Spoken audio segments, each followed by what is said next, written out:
All right, shalom, shalom.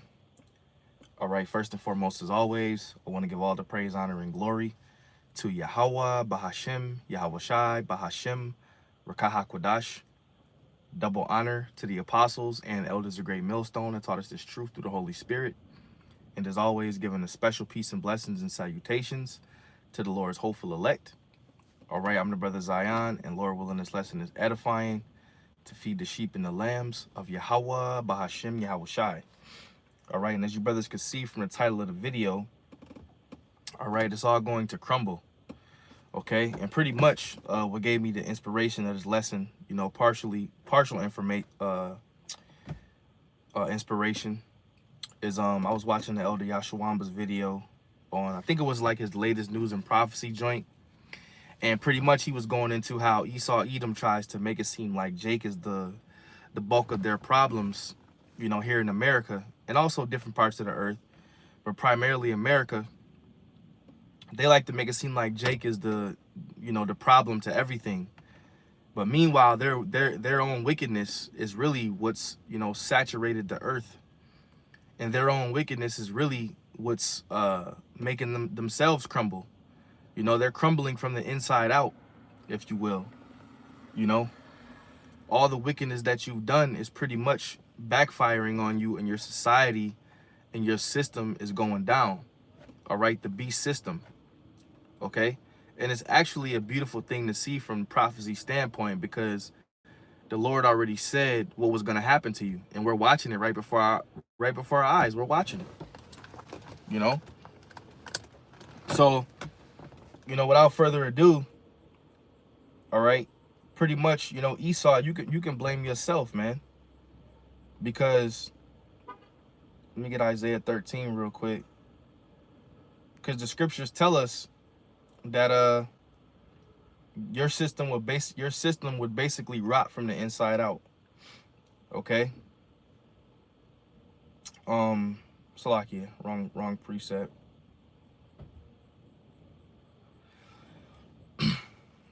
This is the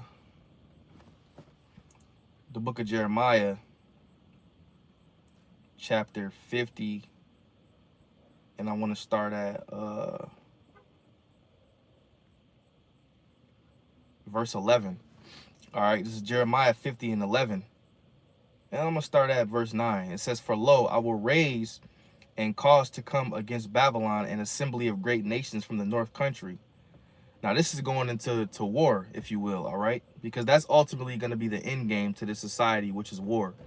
The third world's war is going to end this society, okay? And the Lord is going to gather all nations, like it says in Joel, in the valley of Jehoshaphat, which is Yahweh Shaphat, which is the Lord's judgment. That's going to be the complete end game right there. All right, so we're watching the Lord play chess with these nations. "For lo, I will raise and cause to come up against Babylon an assembly of great nations from the north country, and they shall set themselves in array against her.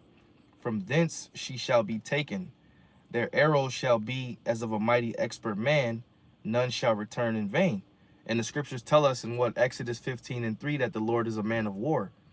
So the Lord is strategically setting up this third world's war for the nations to fight.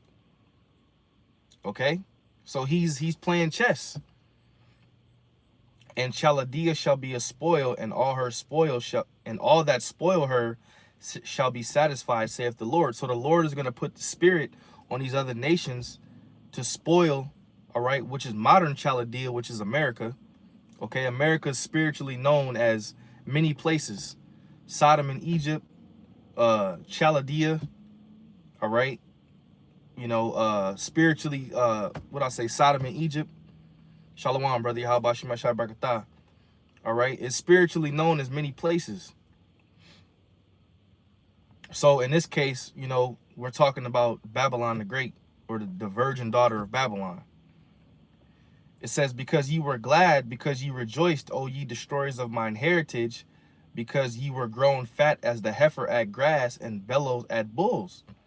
Your mother shall be sore confounded.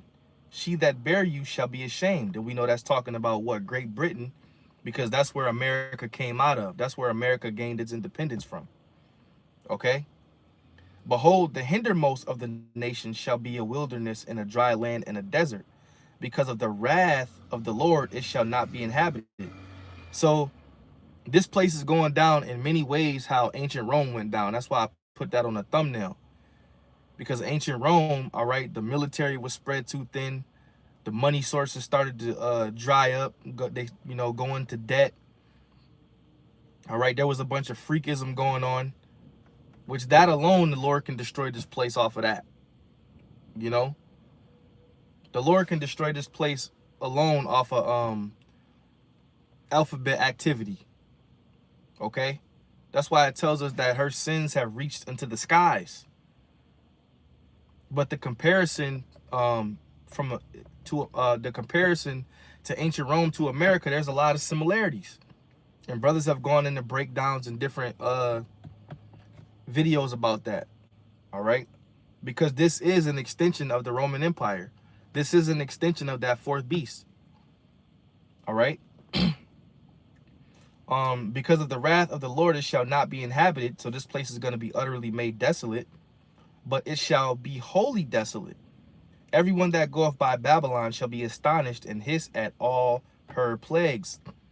Because Yahweh Shem Yahushai is going, this place is going to be saturated with plagues. Okay? Put yourselves in array against Babylon round about. All ye that bend the bow, shoot at her. Spare no arrows, for she have sinned against the Lord. And all of the ways of America are contrary to the ways of Yahweh Shem Yahushai. All right? The brother put similarities between ancient Rome and America include the Republican systems of government, both initially founded on ideals of liberty and checks and balances, though both are also experienced corruption and what's that word say? Oligarchic control. Both are or were global superpowers with strong military influence and belief in their own expectantism. All right, Salakia. So yeah, they both were superpowers in the earth. They both technically had their Caesars or presidents on their money, right? And they had that America has Democrats and Republicans, and if I'm not mistaken, the Romans had the plebeians and the patricians. That was basically the Democrats and the Republicans, and the Romans had Caesars, and America has presidents, which a president is nothing but a Caesar. In Rome, I think it was the plebeians and the patricians, if I'm not mistaken. So it's the same thing. It's just different names.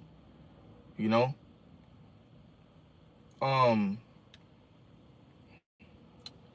want to skip to verse 22. Jeremiah 50 and 22, it says, a sound of battle is in the land and of great destruction.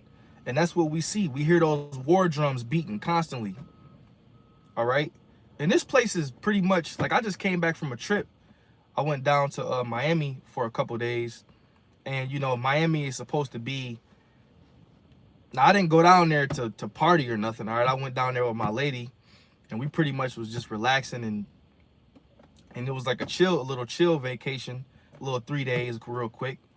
And while I was down there, it's pretty much the land of adultery, and it's all an illusion, man. Like, these people put it like this, for brothers that are in the truth, all right, we're not missing nothing in the world, man. With the things that this world has to offer, we're not missing nothing. To be on the top of the food chain in this society is really nothing, man, because you can't really enjoy it because of the state of the earth. So it's actually better to just wait on Yahweh Shem Yahushai. Like, you see a lot of people with money, you see people with nice exotic cars and all of that, but in this society, it really don't mean shit, man. So I would rather be a servant of Yahweh Shem Yahushai, waiting on the kingdom of heaven, waiting on the downfall of my enemies, so I can truly enjoy the earth, so I can truly reap the benefits and the things that the Lord has to offer. other than being in this society where shit is just tainted, man. All right? Because there's particular things we're going to do. In the kingdom is going to be complete righteousness. Not even a thought of going off. Okay? And like I said, when I was down there, it's pretty much like the land of adultery, man. Everybody's looking at each other's woman. You know, a dude will walk past you and look at your woman, you know? And you want to be like, yo, what the fuck, you know, what the fuck you looking at, man? But that's the world we live in. We ain't gonna do that in the kingdom, man. All right? And everybody's in competition, you know, on this side. In the kingdom, we ain't gonna be in competition. Everybody's gonna eat. Everybody's gonna drink. Everybody's gonna have nice things amongst our people. So that's why we want the new heavens and the new earth wherein dwelleth righteousness. That's why we're pushing for the end of this man's society. That's why we know that his society is getting ready to crumble, man. Because ultimately, this is a shithole. It's one big shithole. You can barely enjoy your kids in this society, man.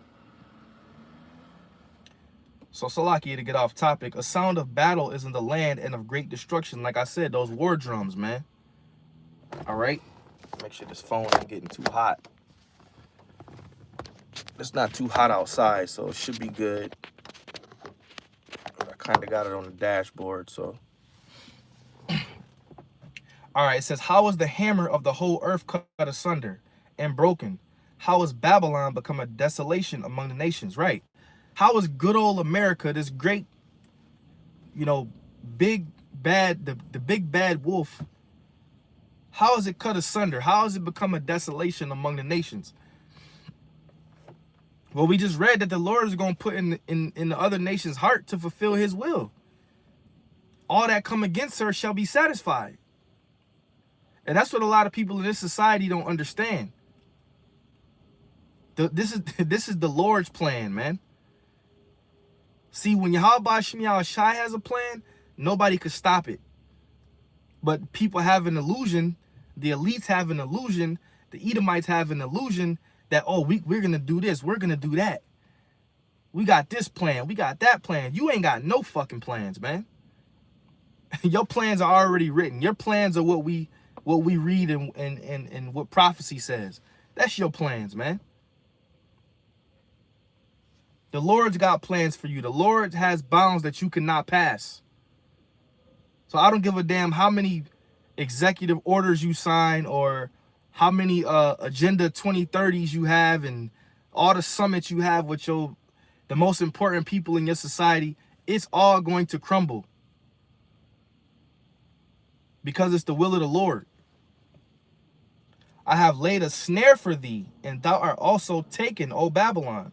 And thou was not aware. Why? Because the pride of thine heart have deceived thee. You believe that you're going to do what you want to do. That's your pride. Thou art found and also caught because thou hast what? Striven against the Lord. The Lord have opened his armory and have brought forth the weapons of his indignation. For this is the work of the Lord, power of hosts, in the land of the Chaldeans. And what's the Lord's weaponry? What's the weapons of his indignation? Nuclear technology. Okay? Nuclear war. I have created the smith that bloweth the coals in the fire.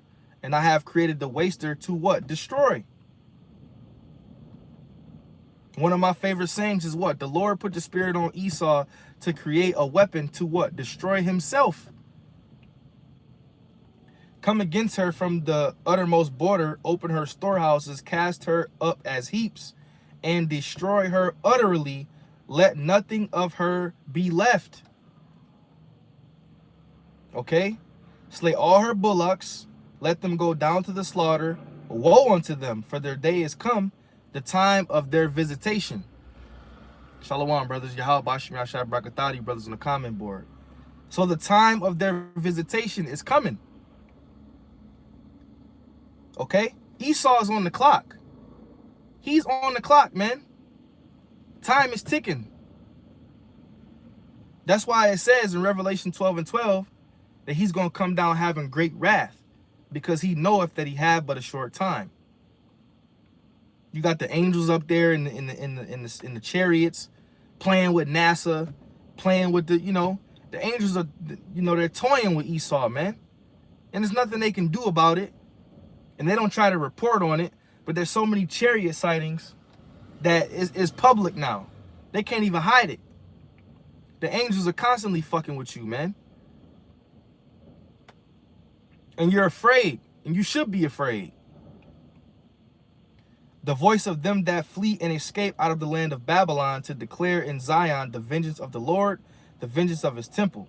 Call together the archers against Babylon, all ye that bend the bow, camp against it round about. Let none thereof escape. Recompense her according to her work, according to all that she have done, do unto her. For she have been proud against the Lord, against the Holy One of Israel. And like I said, the pride of thine heart hath deceived thee. All your ways are contrary to the ways of Yahweh Ba'ashem Yahushai. The ways of Yahweh Ba'ashem Yahushai in this society, people frown at it. People look down upon it. People don't like it. Because the ways of the Lord don't just give you fucking liberty. It don't give you all the freedom in the world like this world has to offer. The ways of the Lord are not do as thou wilt and do what makes you feel good. The ways of the Lord are do what's right and you do what's wrong. I mean, you don't do what's wrong. Okay? You do what's right. And if you do what's wrong, okay, you're supposed to repent and ask the Lord for forgiveness with mercy and grace.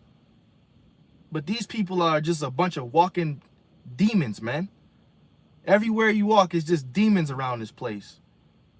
No fear of the Lord. But the Lord is going to put fear in this land real soon, man. Behold, I am against thee, O thou most proud, saith the Lord of hosts. For thy day is come, the time that I will visit thee. And that's what the Lord said in the book of Obadiah. You're the most proud nation on the planet Earth. But you have no morals. You don't stand for nothing. You top Edomites, and you regular day Edomites too. But you a bunch of freaks, man. A bunch of red freaks with a wicked society. You a bunch of lawless beasts, man. It says, and the most proud shall stumble and fall, and none shall rise him up. And I will kindle a fire in his cities, and it shall devour all round about. And that's what's getting ready to happen. And our Redeemer, Yahushua, is going to return. Okay? Thus saith the Lord of hosts, the children of Israel and the children of Judah were oppressed together. And all that took them captives held them fast. They refused to let them go. And that's what happened. What do the scriptures tell us in Baruch? Yet we are yet this day in our captivity. Their Redeemer is strong. The Lord of hosts is his name, Yahweh Ba'ashem Yahushai. He shall thoroughly plead their cause, that he may give rest to the land and disquiet the inhabitants of Babylon. So that's what's going to happen, man. The Lord is going to send his only begotten son, Yahushai, and he going to come down and thoroughly plead our cause and deliver us from the wicked. Okay? And his society is going to crumble, just like it's crumbling now, but it's a snowball effect. All right? Pretty soon his dollar is going to crash. Then he's going to bring in that MOTB. Then he's going to try to bring in different solutions. Then he's going to have civil war. All right? Then the famines and the pestilences, famines and pestilences are going to come. And then Yahushua going to return, man. Everything's going to move quick. That's the time that we living in, man. So, brothers, stay up, okay? And just try the best you can. That's all we can do, man. Follow the Lamb whithersoever he goeth, and give effort, and make this grace period count, man. So with that, I got to get back into the job. All praise, honor, and glory to Yahweh Ba'ashem Yahushai. Shalom.